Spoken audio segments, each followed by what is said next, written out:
আমাদের প্রথম অধ্যায়ে যেটা আছে উন্নততর জীবনধারা, ওটার এখন টাইপ 7 নিয়ে হচ্ছে আমরা এমসিকিউ সলভ করব। এই টাইপ 7-এ হচ্ছে মূলত রাফেজ আর হচ্ছে বিএমআই নিয়ে আলোচনা করা আছে। ঠিক আছে, আমাদের পরীক্ষায় কিন্তু বিএমআই বেশ ইম্পর্টেন্ট একটা টাইপ, তো আমরা ওটার কিছু ম্যাথ সলভ করব। তার আগে আমরা রাফেজের কিছু এমসিকিউ দেখে নিই। আচ্ছা, আমাদের প্রথম প্রশ্নে কি বলা আছে যে প্রতিদিন কি পরিমাণ আঁশযুক্ত খাদ্য গ্রহণ করা উচিত। আমাদের অপশনে আছে হচ্ছে 10 থেকে 20 গ্রাম, তারপর আছে হচ্ছে 30 থেকে 40 গ্রাম, এরপর আছে হচ্ছে 25 থেকে 35 গ্রাম, আর একটা আছে হচ্ছে 20 থেকে 30 গ্রাম। এখানে আমাদের অ্যান্সার হবে হচ্ছে কত? অ্যান্সার হবে হচ্ছে 4 নাম্বারটা, অর্থাৎ 20 থেকে 30 গ্রাম। অর্থাৎ একজন মানুষের প্রতিদিন 20 থেকে 30 গ্রাম আঁশযুক্ত বা রাফেজ জাতীয় খাদ্য গ্রহণ করা উচিত। ওকে, আচ্ছা, এরপর আমাদের কি দেওয়া আছে? 102 নাম্বার প্রশ্নে কি দেওয়া আছে যে কোনটি কোষ্ঠকাঠিন্য রোধক। রোধক বলতে হচ্ছে কোনটা কোষ্ঠকাঠিন্য দূর করে, কোনটা হচ্ছে কোষ্ঠকাঠিন্য দূর করে। আচ্ছা, কি কি আছে? এক নম্বরে আছে হচ্ছে গ্লুকোজ, এরপর আছে সেলুলোজ, এরপর আছে হচ্ছে সুক্রোজ, আর একটা আছে হচ্ছে ল্যাকটোজ। তো এখানে আমাদের অ্যান্সার হবে হচ্ছে সেলুলোজ। সেলুলোজ হচ্ছে মূলত কোষ্ঠকাঠিন্য দূর করে, বা এটা হচ্ছে বলতে পারো এক ধরনের রাফেজ জাতীয় বা আঁশ জাতীয় খাবার। ওকে, আচ্ছা, এরপরের প্রশ্নে কি বলেছে যে রাফেজের কিছু বৈশিষ্ট্য নিয়ে হচ্ছে আমাদের এখানে প্রশ্নটা আছে যে রাফেজ সেলুলোজ দ্বারা তৈরি, হৃদরোগ প্রতিরোধ করে, ক্ষুধার প্রবণতা বাড়ায়। ক্ষুধার প্রবণতা বাড়ায়, এটা কিন্তু আমাদের অ্যান্সারে আসলে হবে না যে ক্ষুধার প্রবণতা বাড়ায়, এটা আসলে রাফেজের বৈশিষ্ট্য না।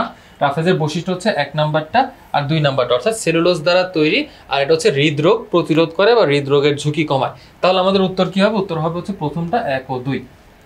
ওকে, রাফেজ কিন্তু ক্ষুধার প্রবণতা বাড়ায় না। আচ্ছা, এরপরে হচ্ছে আমরা বিএমআই এর কিছু অঙ্ক দেখব। বিএমআই এর অঙ্ক দেখার আগে আমি জাস্ট সূত্রটা বলে দেই। আমাদের বিএমআই নির্ণয়ের সূত্রটা হচ্ছে ওজন ভাগ হচ্ছে উচ্চতা স্কয়ার। এটা হচ্ছে আমাদের বিএমআই নির্ণয়ের সূত্র, ওজন ভাগ হচ্ছে উচ্চতা স্কয়ার। ঠিক আছে, আর আরেকটা জিনিস যেটা, এই উচ্চতা সবসময় কি এককে হবে? মিটার এককে হবে।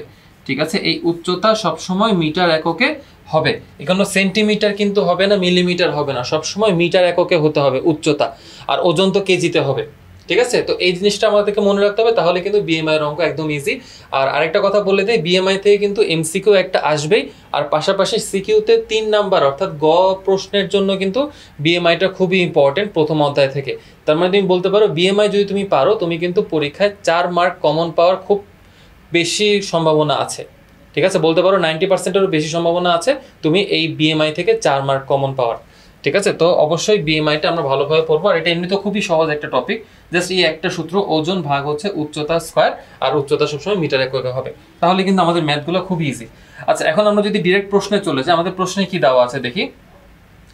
প্রথম যে প্রশ্নটা দেওয়া আছে যে নিহানের দেহের ওজন 62 কেজি এবং উচ্চতা যদি 1.54 মিটার হয়। দেহের ওজন হচ্ছে 62 কেজি, আমরা যদি লিখি ওজন হচ্ছে 62 কেজি, আর তার উচ্চতা যদি 1.54 বা 1.54 যদি মিটার হয়, 1.54 মিটার যদি হয়, এটাকে আমরা স্কয়ার করব, তাহলে আমাদের অ্যান্সার কত আসে? আমাদের অ্যান্সার আসে হচ্ছে, তো এখানে আমাদের সূত্র অনুযায়ী এভাবে আমরা মান বসাবো। উপরে হচ্ছে 62, নিচে হচ্ছে আমাদের উচ্চতাটা বসবে যে 1.54, এটাকে হোল স্কয়ার করব, করে হচ্ছে আমাদের যেটা অ্যান্সার আসবে যে 26.14 প্রায়। ঠিক আছে, প্রায় লিখে দিব, অসুবিধা নেই, প্রায় লিখে দিলে খুব ভালো আর কি। ঠিক আছে, প্রায় লিখতে পারলে ভালো। তো যদি সৃজনশীলে আসে আমরা প্রায়টা লিখে দেওয়ার চেষ্টা করব। আর এটার কিন্তু কোনো একক নাই, বিএমআই এর কিন্তু কোনো একক নাই। ঠিক আছে, আচ্ছা, এরপরে বলছে হচ্ছে মনির সাহেবের ওজন 70 কেজি, উচ্চতা দেওয়া আছে হচ্ছে 1.7 মিটার। ওজন দেওয়া আছে হচ্ছে 70 কেজি, উচ্চতা দেওয়া আছে 1.7 মিটার হলে তার বিএমআই কত হবে? এটাও আমাদের প্রসেস একদম সেম, সূত্র সেম, জাস্ট মানটা একটু চেঞ্জ হবে। আমাদের এখানে জাস্ট মান চেঞ্জ হবে। কি কি মান চেঞ্জ হবে? আমাদের এখানে আসবে হচ্ছে উপরে 70, কারণ 70 কেজি, আর নিচে আসবে হচ্ছে 1.78, তার উপরে হচ্ছে স্কয়ার। এটা আমাদের অ্যান্সার কত আসে? এটা আমাদের অ্যান্সার আসবে হচ্ছে 4 নাম্বারটা, অর্থাৎ 22.09। এটার অ্যান্সার আসবে হচ্ছে 22.09। ওকে, আমাদের 105-এর অ্যান্সার আসবে হচ্ছে 22.09। আচ্ছা, এরপরে যেটা বলেছে যে রিফার ওজন 50 কেজি, তার উচ্চতা হচ্ছে 1.5 মিটার হলে তার বিএমআই কত? এইটা আমি আর করে দিব না, এটার অ্যান্সার কত আসবে আমি জাস্ট অ্যান্সারটা বলে দিই, কারণ এটার প্রসেস এখন সেম, একদমই সেম। 1.5 স্কয়ার, হ্যাঁ, এটার অ্যান্সার আসবে হচ্ছে 22.22। তোমরা মিলিয়ে নিবা, এটার অ্যান্সার আসবে হচ্ছে 22.22। ঠিক আছে, আচ্ছা, এরপরে বলেছে হচ্ছে 107 নম্বর প্রশ্নে কি বলেছে যে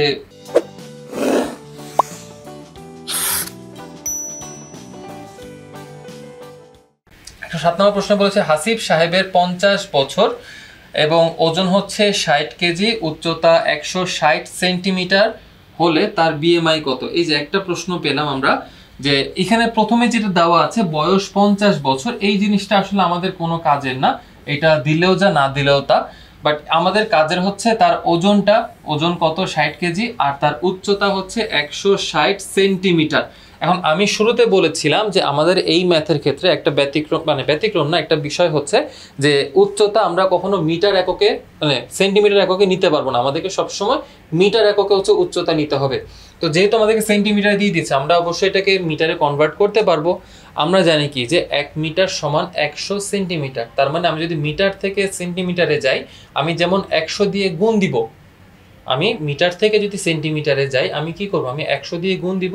ঠিক তেমনি আমরা যদি সেন্টিমিটার থেকে মিটারে আসি, মানে যদি আমি যদি উল্টা আসি, তাহলে আমরা কি দিব, আমরা ভাগ করব। কত দিয়ে ভাগ করব? 100 দিয়ে ভাগ করব। যদি মিটার থেকে সেন্টিমিটারে যাই আমরা কি করি, 100 দিয়ে গুণ দিই। ঠিক তেমনি হচ্ছে আমরা সেন্টিমিটার থেকে যখন মিটারে আসবো তখন আমরা 100 দিয়ে ভাগ দিব। এখন 100 দিয়ে যদি ভাগ দেই, কারণ আমরা যদি 100 দিয়ে ভাগ দিই তাহলে আমাদের অ্যান্সার কত আসবে? আমাদের সূত্রটা হচ্ছে 60 ভাগ হচ্ছে 1.6। এইটাকে যদি আমরা স্কয়ার করে দিই, 60 বাই হচ্ছে 1.6, এটাকে যদি আমরা স্কয়ার করে দিই আমাদের অ্যান্সার কত আসবে? উপরে হচ্ছে 60, নিচে হচ্ছে আমরা যদি 1.6কে যদি আমরা স্কয়ার করে দেই আমাদের আসবে হচ্ছে 23.437 আসে। তো 437কে আমরা 4 লিখতে পারি, অসুবিধা নেই, কারণ একটুখানি এদিক ওদিক তো আমরা পরের সংখ্যাটা লিখতে পারি। তো আমাদের অ্যান্সার আসবে হচ্ছে 1 নাম্বারটা 23.44।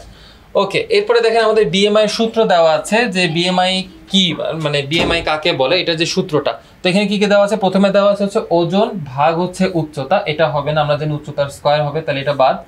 এরপরে দেওয়া আছে ওজন ভাগ হচ্ছে উচ্চতা মিটার স্কয়ার, এই যে এটা কিন্তু আমাদের অ্যান্সার হবে। আচ্ছা, বাকিটা আমরা দেখে নিই। ওজন গুণ হচ্ছে উচ্চতা, এটাও হবে না, এটাও বাদ।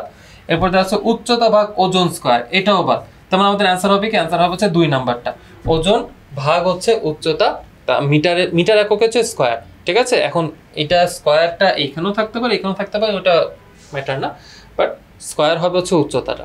ঠিক আছে। আচ্ছা, এর পরের প্রশ্ন যদি আমরা চলে যাই, আমরা যদি এর পরের প্রশ্নটাতে চলে যাই, যে একজন ব্যক্তির ওজন 65 কেজি, উচ্চতা 1.7 মিটার হলে ওই ব্যক্তির বিএমআই কত হবে? ওই ব্যক্তির বিএমআই কত হবে? তাহলে সেই ক্ষেত্রে আমরা কি বলতে পারি, এখানে বিএমআই কত হবে? আমরা সেম প্রসেসটা সেম, আমি আর প্রসেসটা লিখলাম না, আমি এখন জাস্ট অ্যান্সারটা বলে দিব। অ্যান্সারটা কত আসে? আমাদের অ্যান্সারটা কত আসে? অ্যান্সার আসবে হচ্ছে 21.22। ঠিক আছে, আমাদের অ্যান্সার আসবে হচ্ছে 21.22 হবে হচ্ছে আমাদের অ্যান্সার।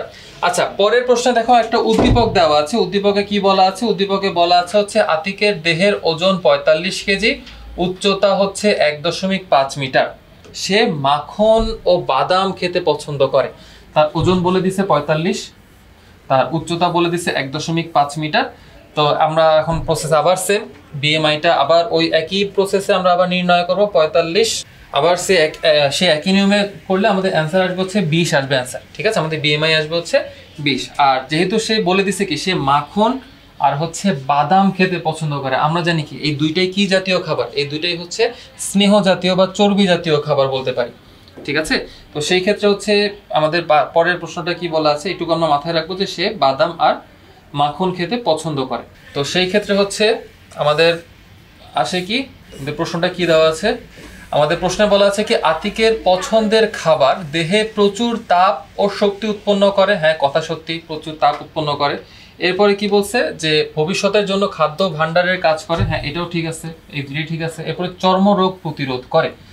তাহলে আমাদের এখানে অ্যান্সার হবে কি? আমাদের এখানে অ্যান্সার কিন্তু সবগুলাই হবে, কারণ আমরা স্নেহ জাতীয় খাবারের যদি সুবিধাগুলো দেখি ওখানে কিন্তু একটা জিনিস আছে, এটা চর্মরোগ প্রতিরোধ করে। তাহলে আমাদের অ্যান্সার হবে কি? সবগুলাই।